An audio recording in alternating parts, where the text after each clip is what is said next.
Hello. Hello, everyone. Thank you for tuning in to another piece of advice.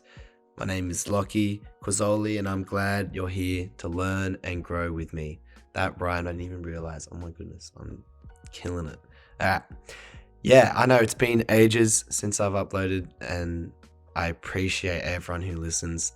Every single time I kind of go off for a bit, people, when I see them, they're like, they tell me how much they enjoy the content and what Path to Peace offers, and I really do appreciate that. So thank you. It means a lot. I've been busy with a couple of things, and I'll actually talk about these things in future piece of advices and in interviews and all sorts of stuff. And been busy with like the business side of things for Path to Peace. That's been amazing. That's been real great learning and getting back into the swing of things, but also busy with placement. I just did my second placement for primary teaching, and I'll have an episode on that coming soon because boy, that was a huge learning experience. It was very, very tough, but also very eye-opening. So stay tuned for that. This content takes time, and I enjoy putting the time into it. This is like what I'm going to be doing, for as long as I can. But nonetheless, like, they do take time to do well and organize. So I thank you very much for listening always. Like, it means everything to me. The numbers, don't care how many, it's just that matters that people are actually listening to this and taking a bit of my wisdom, I'm pouring my heart out to this stuff. So I appreciate people jumping in and listening. Today I want to chat about 75 Hard. It's a fitness and lifestyle challenge I recently completed. It's called the 75 Hard Challenge. It's a challenge that's gone across social media, and plenty of people have jumped on board. If you don't know about the challenge or program, it's basically 75 days of doing 2 45-minute workouts a day. Bit iffy on the rules. One can be inside, one can be outside. You can have it low impact and high impact. You can switch it around. You can do a walk or yoga for it as well. You drink a gallon of water. The bloke who started it is American, so it's a gallon. No one cares about the imperial system, but anyway, 3.8 liters that is converted to, which is a lot of water if you're not used to that. Which was me. Number 3 is following a diet, and that for me was gluten-free. Also with no alcohol and no cheat meals, and reading 10 pages of like a self-help, self-development book. So I'm really going to talk about my experience with it, what I don't recommend about the challenge, but I also don't want to be just so black and white about things. I want to have a balanced perspective, and I want to talk about the good things from the challenge as well. And it's not just talking about the challenge, but it's talking about what the challenge can really teach you about yourself and what you can take from the challenge in your daily life. Even if you don't do the challenge, you can take a couple of these things to be like, I can drink more water during my day, or I can look into reading more. Just reading more in general. Doesn't have to be self-help or self-development, but that can be recommended for you. So like on day 58 of the challenge, like a month and a half back, I made an Instagram post on my personal account, and I gave my opinion on the challenge. It was because it was something that was bugging me for a bit, and I'm going to read what I said word for word, because I think, now not to toot my own horn here, but I think I nailed it here. So I want to talk about that. So I said, I'm on day 58 of the 75 Hard Challenge, and in my opinion, it's not a healthy challenge to do. Even if you're conditioned for the work, it's still a lot on the mind and body, which doesn't account for unexpected illness and necessary recovery. No rest days leads to injuries and burnouts, even if you're keeping it low impact. So don't feel bad if you failed it, and I put that in quotation marks. There's a difference between discipline and burning yourself out under the goal of self-improvement. Sometimes the healthiest thing you can do for yourself is nothing. Feel free to disagree, because honestly, just my overall experience with it. lol. Still do the challenge if you want. It's been good for me mostly, but I've definitely noticed the issues with it and I wanted to air it out. So I kind of want to focus on just 2 lines from that because they kind of encapsulate what I'm trying to say. One being, there's a difference between discipline and burning yourself out under the goal of self-improvement. Now, like, I've spoken about this idea before, but yeah, this whole idea of like every second of the day has to be productive or else like, you're a failure or you're not improving is so stupid. Like, if anything I've learned over really, turning my life around in a much more positive direction is that improvement comes from balancing what you need to do with what you can do. It's really listening to your body, listening to what it is trying to tell you. So improvement comes from balancing what you need to do with what you can do. Don't burn yourself out just to prove to yourself that you can be disciplined. Because you get to a point where you don't want to go to the gym anymore because you've burnt yourself out. And then you feel like you're an undisciplined, lazy piece of crap. But you're not. You've just put too much on your plate and it's a lot for you to digest. Second, sometimes the healthiest thing you can do for yourself is nothing, and this is critical. I've talked about practicing silence on the podcast before because that is a really pure way to cleanse the mind and clear yourself from unnecessary distractions and actually let yourself relax. We do not know how to relax, and it's really annoying because I'm still learning how to relax and sit down and do nothing, but I'm getting better at it. And I can really say me relaxing for like 15 minutes makes the rest of my day more enjoyable, more productive, and just generally more fulfilling. Like, I just feel like I have a more fulfilled day if I'm able to sit there and be silent and do nothing for a certain amount of time. And sometimes when I wake up, I sit there and do nothing.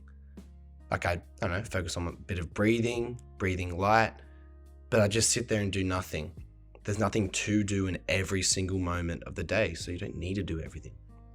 Or you don't need to do something in every moment of every day. So relaxation and practicing silence is essentially like rejuvenation for the body. Self-improvement and gym culture is often, I wouldn't say always, but often portrayed as needing to push yourself beyond what you can, or beyond what you can manage to achieve results. Just simply listening to your body, registering what it can handle and what it can't handle is the key here. It's hard to accept that the best thing you can do for yourself is nothing, but like, only through doing nothing can you give yourself the capacity to do something. Because discipline is great, but not at the expense of balance. And I'll also talk about like general positives and negatives of the challenge. Positives, I do feel mentally more strong and resilient. It definitely was an eye-opener for me. I discovered a lot about myself. Like, I am able to push myself more than what I realized. I'm an athlete. I've always been playing AFL and basketball and always try to do my best in whatever, at least if I care about it, right? And this made me realize like I can really push myself to a higher level if I want to. And that's a great thing. I don't want to ever be, I guess, so comfortable that I can't, get better or improve. But I also don't want to be so constantly chasing. I want to find a good balance. Balance is everything. But I definitely feel more strong and resilient.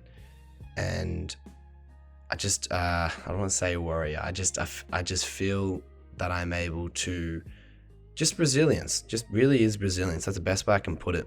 And another positive I'd say is that 75 hard reminded me of how much time I actually have during a day. And it's a lot. And it's a really true thing for you to realize as well. We have more time in the day than we realize. Now, I'm definitely coming from a place of like, I don't,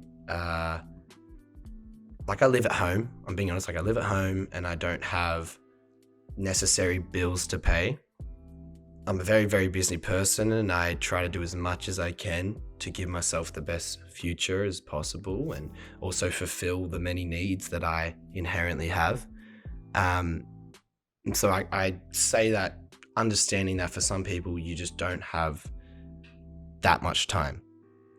But at the same time, there are pockets of time during the day that you can have here for just a bit of silent meditation, just for simply doing nothing, or here for 10 minutes just to do a bit of a workout.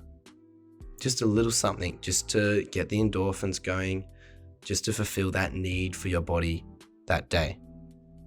And 2 45-minute workouts is a lot. It's tough, but I kind of broke it out like, okay, I do 45-minute training at the gym, and then I do some yoga and a walk on the side that will combine to 45 minutes. And that stuff, that yoga, that walking, it's all about motion, being lotion, and that's taking care of the body. So yeah, there's some positives to the challenge, and I could go on honestly, but I don't want to ramble on too much. But then with the negatives, the challenge drained me. Oh my goodness. It like turned me off exercise for a week or two after finishing it. And then you feel lazy. I told myself, no, that's not laziness. That's just my body needing to rest and relax and rejuvenate. It's just been through a lot of pressure, a lot of damage, and needed time to actually recover. But yeah, the whole challenge was like a mental battle between feeling accomplished, worthy, and then between feeling, a failure and inadequate. It definitely damaged my relationship with movement and eating for that period. And while I'm in a good balance with things now, it definitely deteriorated a bit during the challenge.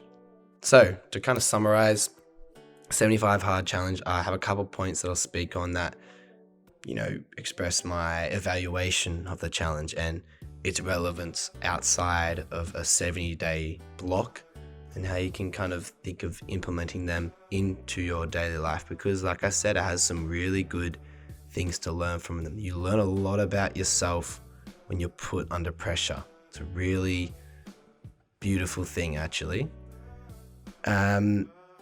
75 hard definitely fringes on like the growing wellness movement of treating your body like you're a product. I've talked about this before. Obviously you are not a product, and it does kind of hinge on that movement, or fringe on that movement. No rest days is stupid. I'll say that like a million times. No rest days is so ridiculously stupid. It does not allow for you to listen to and care for your body's needs. Like the day after a game of footy, my body is super sore, and it's that way for that, Sunday and maybe the Monday after that. So there's a lot of impact on the body during an AFL game. Trying to fit workouts in the day after makes zero sense, because I'm just causing unnecessary injury. And so I ended up replacing that with like low impact stuff like yoga and going for walks. And that's where that motion is lotion comes in, because they were low impact and they helped my body recover, but they still fulfilled the challenge that I was mentally trying to battle.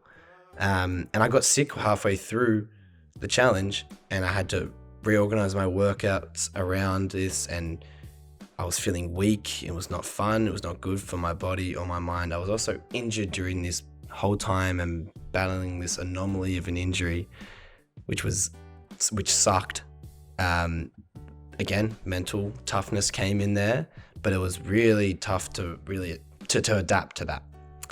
The 10 pages though of the self-help book is cool. I found that was really helpful, and it was an energizing thing to add to the start of my day.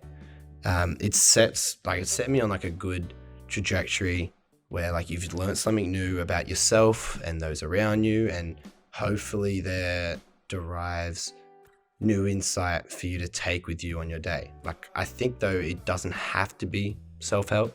I think a self-help book is something that directly links you to self-improvement, but fiction books and stories are incredibly engaging and rich with wisdom, like thought provocation and critical thinking. It's all necessary. So I'm not against those 10 pages being reading to relax and reading just to explore something. We find so much through exploring something that we don't know, and it doesn't have to be a directly self-help, here's a study, listen about this, oh, here's this new phenomenon. There's amazing things that you learn from fiction stories. Those things help you realize parts about you and the relationships you have that you didn't really realize before. I could go on about that, but I won't. Thank you. So yeah, thank you for listening. Hope I didn't ramble too much. I have my notes, but I kind of go on from there and I speak from the heart. But I hope you found one or two things from this. Comment below or message me how you went with the challenge if you did it, or let me know how it's going if you're still doing it. If you're thinking of doing it, again, I wouldn't say don't do it. I just advise you to mold it in a way that best suits you and your capabilities. So yeah, thank you for tuning in. Got some good stuff on the way, in the works. Uni starting next week, so I'll be a bit busy, but it's all right. You got to create time for the things that are important in your life. They can't just randomly occur and randomly happen. You got to create time for them. So I'm excited. I've got some interviews lined up for you to see. Got them recording in the next couple of weeks. And obviously these pieces of advices I really enjoyed doing. I love giving little experiences and wisdom nuggets for you guys to have. So yeah, I'll see you in the next one and have a good one.